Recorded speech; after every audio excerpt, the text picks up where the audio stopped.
சிவாய நமக. ஜனனி சென்ம சவிக்கியமாம் வர்த்தனிகள் சம்பந்தமாம் பதவிபூர்வ புண்ணியனாம் லிக்கேதே ஜென்மம்.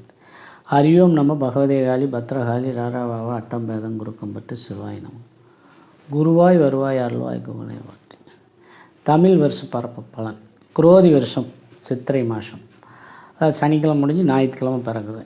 சித்திரை மாதம் ஞாயிற்றுக்கிழமை பிறகு லக்னம் நம்மளுக்கு விருச்சிக லக்னம், 2ஆம் இடம் சுத்தம், 3ஆம் இடம் சுத்தம், 4 செவ்வாய் சனி, 5 புதன் சுக்கிரன் ராகு, 6 சூரியனும் குரு, 7 சுத்தம், 8 சந்திரன் மிதுன ராசி, 9 சுத்தம், 10 சுத்தம், 11 கேது, 12 சுத்தம். இது பிறக்கும்போது இருந்த கிரகடைவு, அதாவது தமிழ் வருஷம் பிறக்கும்.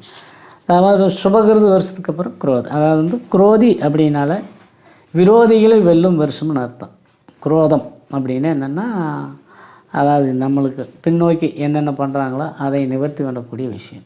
நம்மளுக்கு என்னென்ன குறைகள் இருக்குதோ மொத்தமாக தமிழ்நாடுன்னு வச்சுங்க, அதுக்கு குரோதம் இருந்ததுன்னா அதை நிவர்த்தி பண்ணி ஜெயிக்கக்கூடியவர். கும்பராசிலேயே செவ்வாயும் சனியும், 2ஆம் இடத்துல புதன் சுக்கிரன் ராகு. கும்பராசி பொறுத்த வரைக்கும் என்னென்னா, 2ல் சுக்கிரன் உட்கார்ந்தால் மகாலட்சுமி யோகம்னா, யோகாதிபதி சுக்கிரன் உச்சமாகிறாருங்க கும்பராசி பொறுத்த வரைக்கும். ஆனால் கோச்சார ரீதியாக ஜென்ம சனியும் உட்கார்ந்துருக்கிறார்.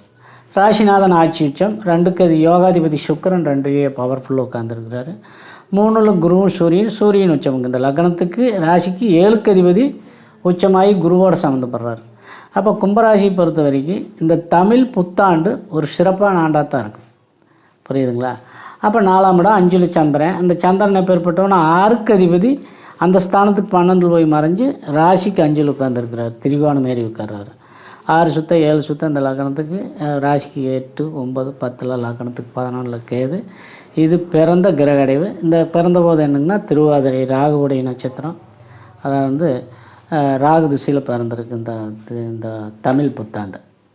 ராகுனாவே பெண்களை மதிக்கக்கூடிய ஒரு திசை.